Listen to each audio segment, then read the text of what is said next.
Hello everyone, and welcome to SUNUP. I'm Lyndall Stout. Oklahomans can certainly empathize with people in California and other states battling wildfires right now.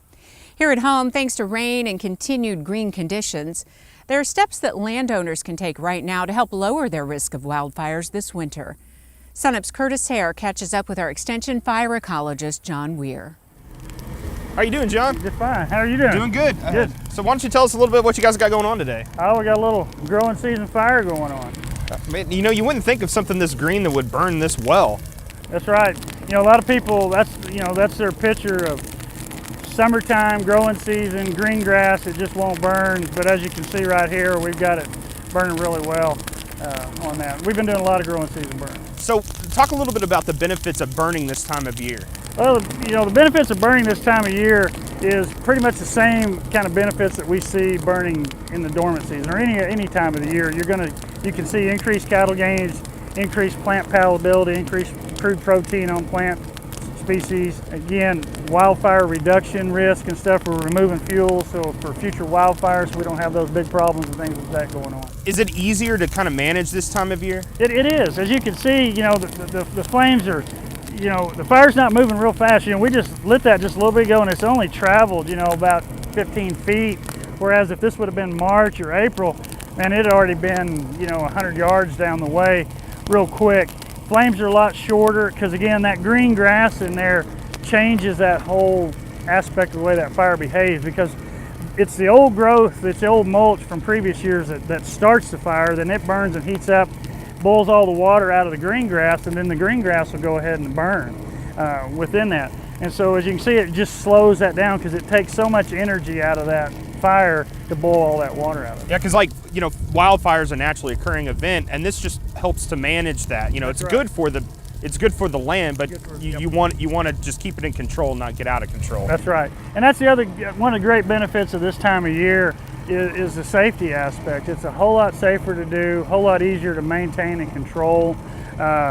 Spot fire reductions, you know, embers blowing out. Again, a lot of times they land in a lot of green stuff, so the risk of spot fires, it's always there, but it's a whole lot less this time of year. And then two, even if we do have a spot, it's real simple. It's not moving real fast. We can get over there, put it out, not much problem. And the weather conditions here are pretty favorable for it, correct? I mean, it's pretty cool out right now. Yeah, we actually got to hit a really good day today. Typically it's, you know, it's sunny and it's already hot and we're dealing with fire out here. That's one of the bad things. But today it's a nice mild day for summer in August here in Oklahoma. So that makes it nice to be able to do that. That's one of the things you got to watch out for too, burning this time of year, is just the heat, the stress and stuff on the crew. Not, you know, out here working when it's, you know, 100 plus degrees outside a lot of times, and it's even more than that when you're near the fire. So we try to make sure everybody rides, everybody stays hydrated, switch out tasks so you don't get nobody overheated and don't get anybody hurt. And you do have some resources out there for people who are considering burning during the summer, how to pick the right weather conditions and what to do, right? Yes, we do. All right, thanks, John. If you'd like a link to that, go to our website, sunup.okstate.edu.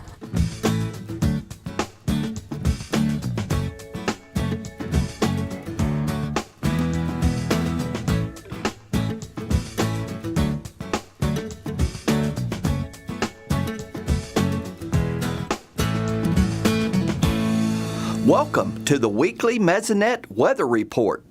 August has started off with a similar pattern to last year, with mild temperatures and wetter than normal conditions over much of the state. Wednesday's cool front brought some much needed rain to a diagonal swath of central Oklahoma. Our newest station at Yukon received the highest amount at 2.77 inches. However, the driest region of the state in southwest Oklahoma was not so fortunate. The cool front also brought some refreshing temperatures. This map shows the 24-hour temperature change from the afternoon of the 7th to the afternoon of the 8th. Bernieville shows a drop of 27 degrees. While these cool, fall-like temperatures feel great to us, they may become a problem for certain developing crops. The shaded blue area of this graph shows the average statewide temperature over the past 15 years for June, July, and August. The yellow line shows the average daily temperature for 2018. This indicates we have been below average since the latter part of July, and forecasts show it may stay that way for a while. Now here's Gary with a new drought monitor and more on the forecast situation. Thanks, Wes, and good morning, everyone. Well, the rain and the cooler weather has certainly been wonderful. It does good things to drought. It actually gets rid of it in some cases. But before that rain, we still had increasing drought across the state of Oklahoma. So let's take a look at the drought monitor map and see what conditions were at that time. And I'll be darned if we didn't have D4 exceptional drought introduced once again into far southwestern Oklahoma. Those are areas that have been down 14 to 16 inches of rain since the beginning of the water year on October 1st, 2017. And with the heat that we've had during late spring into summer, it's just taken its toll. So now we have that big blob of maroon down in the far southwestern corner. So we're talking about places Harmon, Greer, Jackson, Tillman County, a little bit of Kiowa County. So that area, and that's of course surrounded by the red, which is extreme drought. So I'm just going to show you what we've seen in pictures. Now the first picture is a field from up in Noble County. This is southwest of our Red Rock Mesonet site. You can see that's a field that looks like winter up that way. Next is a farm pond from up that way, and that has a 5-foot shovel put into perspective how far down that pond it actually is. And you can see that pond is shrinking quite rapidly. Now let's travel down to far southwestern Jackson County. Another very poor looking field, looks like January. If there weren't some green trees in the area, you would think it's January, but unfortunately this was this week. So very poor conditions, looking like the 2011 through 2013 period down that way. So maybe next week we'll have some much better rainfall maps and maybe even some pictures to show you of improving drought conditions. Until then, this has been the Oklahoma Mesonet Weather Report. Thank you. Oklahoma producers know moisture is essential to a successful crop and, of course, the bottom line. Today, SUNUP videographer Ed Barron shows us ways to use water more efficiently. We use several different types of irrigation methods on our farm here. We've had furrow irrigation since the 1950s. Due to water efficiency usage and other issues, we're looking at more efficient ways. And so over the years, we've adapted some overhead sprinkler or pivot. That doesn't always fit rectangular fields well. And we have also started adapting subsurface drip irrigation in the last decade, which shows a lot of promise in many areas. When it comes to deciding about installing or purchasing a center pivot system versus a subsurface drip system, growers need to keep in mind all the requirements of a subsurface drip system. The initial cost is usually 2 to 3 times larger than a center pivot systems on an acre basis. But at the same time, subsurface drip systems are assumed to be more efficient than pivot systems. As we've switched over to these other forms of irrigation, it's presented both challenges and opportunities. Our preferred method of irrigation is definitely drip irrigation, but it does have a lot of challenges and it's very expensive. We spent a lot of money in the pivot. The pivot worked fine for 7-8 years. We switched over this past year and put subsurface drip irrigation in. We had to lose some land that was in pasture, but we gained back our corners. Our acreage increased slightly, acres covered. Water usage is very similar, but we got rid of all the surface erosion in the pivot tracks. So pivot irrigation has its benefits, but so does subsurface drip irrigation. They both have trade-offs. The subsurface drip system requires a significant filtration unit to ensure that we remove all the suspended material out of the water. It also requires maintenance as far as biological growth, because you could have biological growth and also some sedimentation in the tubes, and that needs to be taken care of by flushing and by also injecting acid. So these are some of the things that growers need to keep in mind when thinking about subsurface drip irrigation. And that's one of the reasons that the initial cost is larger, because we need that filtration system. So we collect all our water to one point, filter it, treat it, add nutrition if we're going to, and then send it back out to the different zones across all the fields. In some areas, there could be significant damage from rodents to subsurface drip systems. There are some products out there that have some chemicals embedded in them that manufacturers claim that would deter rodents, but it's something to keep in mind, because they may not be 100% successful under variable conditions. I spend a lot of money on gopher bait, and then digging up leaks and patching them and repairing them. It's nice and manageable, but it takes a lot of management and labor to keep the system maintained and operating at efficient levels. With the subsurface drip, as we mentioned, it's got a higher initial cost, so that's something to keep in mind. But if the system is to be operated over a long time, like longer than 15 years, it can easily pay for itself and be more profitable than a center pivot system if it's maintained and used. I think if you're looking at making a decision between pivot and drip, you need to do a lot of homework. Go talk to some farmers that actually have hands-on experience and be ready to take a lot of notes based on what they've experienced or they've learned with those two different systems.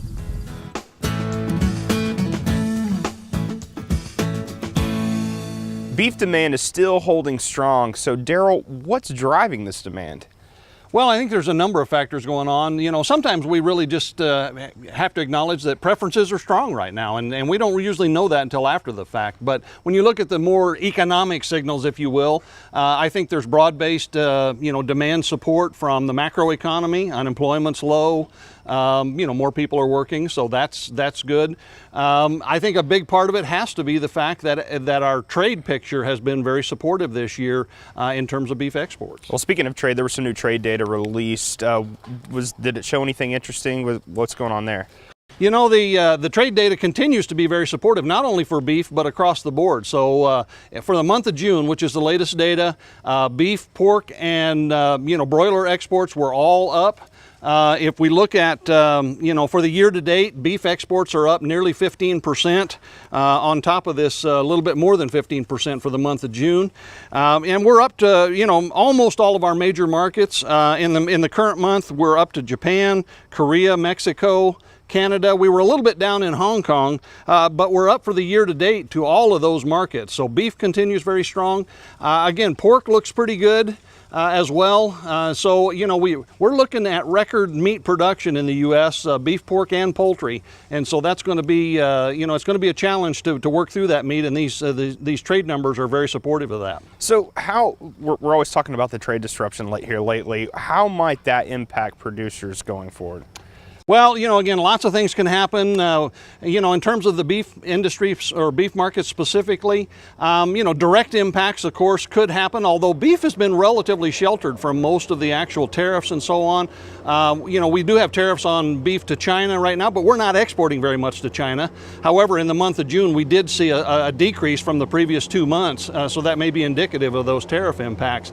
The bigger potential impact on beef markets specifically is if we do disrupt trade, particularly for pork, then we're going to see an increase in supplies in the domestic market, and that's going to put further pressure because of this record level of production we're seeing in the U.S. market. So the other thing that could happen is we begin to see higher prices on a wide assortment of goods, and at some point that may very well impact consumer spending in a general sense. Beef is pretty vulnerable whenever consumers see any sort of squeeze in discretionary income. All right, thanks, Derrell. Derrell Peel, Livestock Marketing Specialist at Oklahoma State University.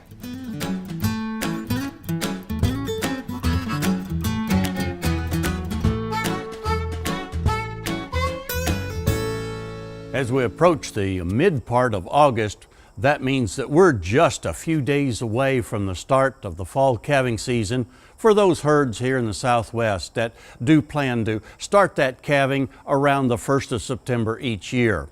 A couple of reminders I think are very, very important that we bring to you each time this year. The first one is, of course, of the research done here at Oklahoma State University that has illustrated to us that the average gestation length of cows that are pregnant during the hot summer months, the average gestation length is about 5 days shorter than what we might see with spring calving cows. And therefore, if we have scheduled our breeding program last fall such that we expect the first calves to begin around the 1st of September, we know that there's always variation around that gestation length. In the books, you'll see it to be about 283 days. In any situation, there will be quite a little variation around that. Well, if we shorten that to about 278 days, now we can certainly have some calves that are coming around the 20th of August or shortly thereafter. That tells me we want to start looking for problems that might be taking place with a replacement heifer that's going through the first throes of labor, and we need to give her assistance. Also, this is a good time of year to go ahead and get that calving kit put together so that it's ready to go for this upcoming fall calving season. I'd like to put in my calving kit and start out with a 5-gallon stainless steel bucket or a plastic bucket, something that I can always clean and get disinfected in between each use. And of course, remember to put in the calf pulling chains, make sure there's handles to go with those. You'll also want to have some kind of a non-irritating antiseptic, as well as a non-detergent dish soap for a lubricant can be really helpful as well. Make sure that you've got some plastic OB sleeves available in that calving kit ready to go. Don't forget some of the simple things such as having a flashlight if you need to do some nighttime checks and some extra batteries.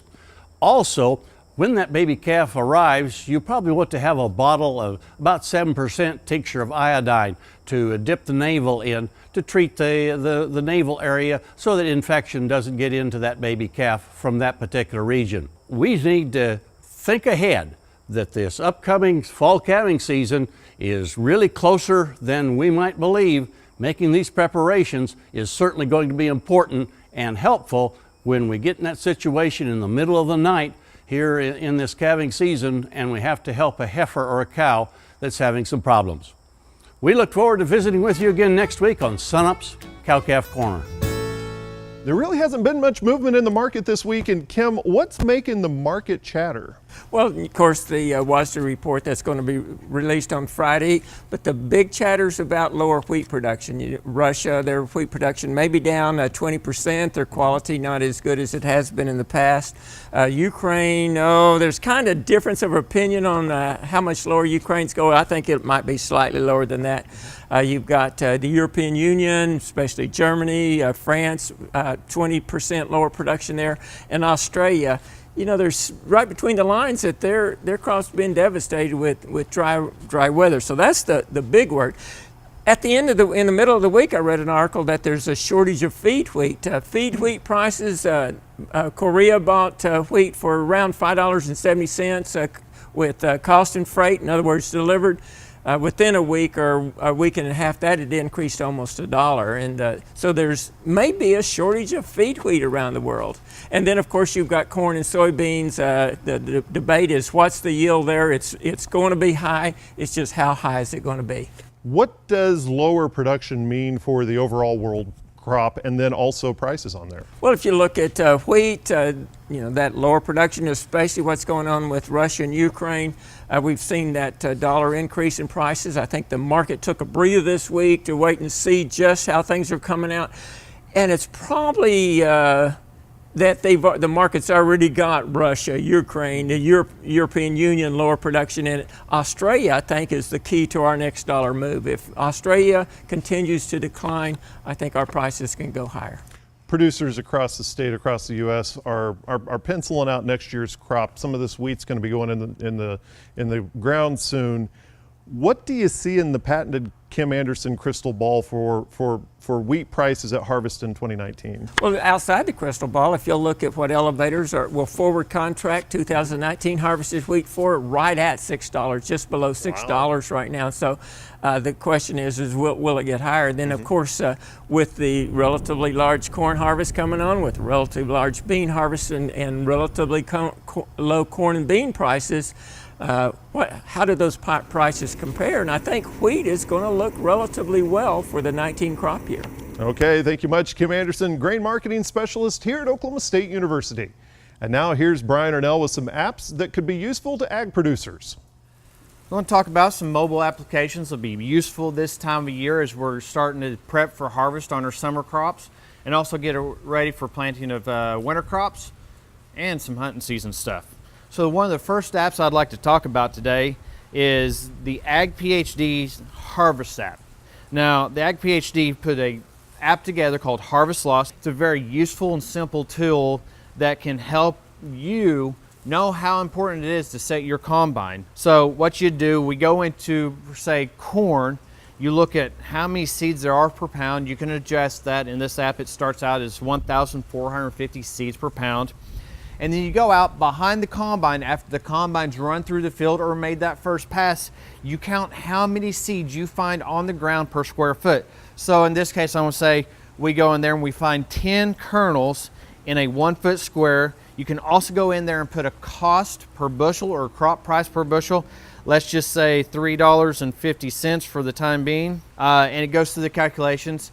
10 kernels per square foot is approximately 5.36 bushels per acre and a cost of $3.50 per bushel. So this just lets you know how much you're losing by that combine not being set properly. We have a couple grazing apps that are going to be handy this time of year, especially as we're dealing with the drought across the state. One of those apps is the the Oklahoma State's Graze OK app. It uses a grazing stick to measure the height of your forage to see how much forage you have and how much you can graze on it, and give you kind of an estimation of forage load or stocking rate. Another handy one right now as we're going through a drought across a great part of the state is a cattle management app. And this is basically a flow-through chart on what to do, a decision tree on what to do when you're having limited grazing due to drought. So it'll go and it'll ask you about your feed supply. It'll ask you about your herd. It'll ask you about your facilities and your herd health. And it'll help you decide whether you keep, whether you sell, whether you feed, or whether you can graze. So it's just a decision aid to help you process through during the challenging times of trying to have a cattle operation during a drought. That's just a few of the apps that are popular with ag producers right now. To see a full list, check out the SUNUP website at www.sunup.okstate.edu. Finally today, real-life lessons on poverty. So decision makers and leaders in one community have better ideas on what it might take to address it. SUNUP's Curtis Hare takes us to Comanche County. But in order for me to cash this check for you, we're going to have to take care of that loan balance, $225. It's important that we understand that poverty affects all of us. In the annex building at the Comanche County Fairgrounds, a unique experiment is giving elected officials, social service workers, and members of Extension a glimpse into what families with limited resources face every day. The simulation isn't about families living in deep, limited resources, but right at that poverty edge. Simulation gives community leaders, our agency representatives that are helping limited resource families on a daily basis, is to help them experience what those families are actually going through day by day. Okay, so I'll need $14. Participants are split up into small groups, or families, and given specific storylines. Whether they're playing a parent or a 10-year-old, they're expected to take the simulation and their roles seriously. When you go to the store, can you give me $5 worth of treats? The simulation is split up into 4 15-minute sessions. Each session represents 1 week. They have a number of tasks that they have to perform, like everyday tasks like paying bills, going to school, going to work, and their job is to make those decisions given the limited resources that they have. The participants have different resource tables that they can go to and access services from. Some are kind of the necessities, like a supermarket for their food. There's the mortgage company that they have to pay rent. Deborah Johnson works as the Poverty Initiatives Coordinator with the Salvation Army in Comanche County. The nonprofit partnered with OSU Extension to put on the simulation, and she says these tasks help break down common stigmas and misconceptions. You know, the phrase pull yourself up by your bootstraps, or, you know, why aren't they working harder comes to mind. It's really all about your resources. So we look in some more rural areas, their resources, even food resources, are so much more limited. There may be a gas station in the neighborhood and a liquor store, so how are they going to provide a nutritious meal for their family? We all make choices with our finances, with our resources, and many times limited resource families are given the choice as to whether or not they buy groceries or they pay their mortgage. And if they choose to feed their families and not pay the mortgage, many times they'll lose their homes. Which are situations participants will face today. This really reinforced that there are real obstacles for our community that is living in poverty still. Playing a 9-year-old autistic child in the simulation, Audrey Howard says there's one constant issue nearly all families dealt with. Honestly, that transportation was the biggest problem that a lot of people had, especially our family too, because one, transportation was costly, and two, it wasn't easy to come by. If you had to go to social services, that took money to be able to get there. If you needed to go to work, again, you had to have money to be able to get to work. According to the Center for Poverty Research, the national poverty rate is 14%. In some Oklahoma counties, the situation is even worse. Comanche County actually is 16.8%, so we're even higher than that national rate. So many times the situation is generational versus situational. When someone comes to poverty from a situational perspective, they have been raised typically with the skills and understanding to overcome whatever obstacle or situation they've encountered. But when it's generational, which is often the case in Oklahoma, they've not been taught those skills. And we in Extension have a duty to help our communities realize what those families are facing. People that are struggling with their finances, struggling with providing food for their family. That is impactful on the agricultural business as well, because folks are not able to purchase their products. In Comanche County, I'm Curtis Hare. That'll do it for us this time. SUNUP will be taking a break for the next couple of weeks for August Fest programming on OETA. We'll be back with our regular broadcast on September 1st. Meantime, you can still stay informed. We'll be live streaming interviews with state specialists on our Facebook and YouTube channels. Send us your questions now via social media or tune in and ask them live. Until then, I'm Lyndall Stout. Remember, Oklahoma agriculture starts at SUNUP.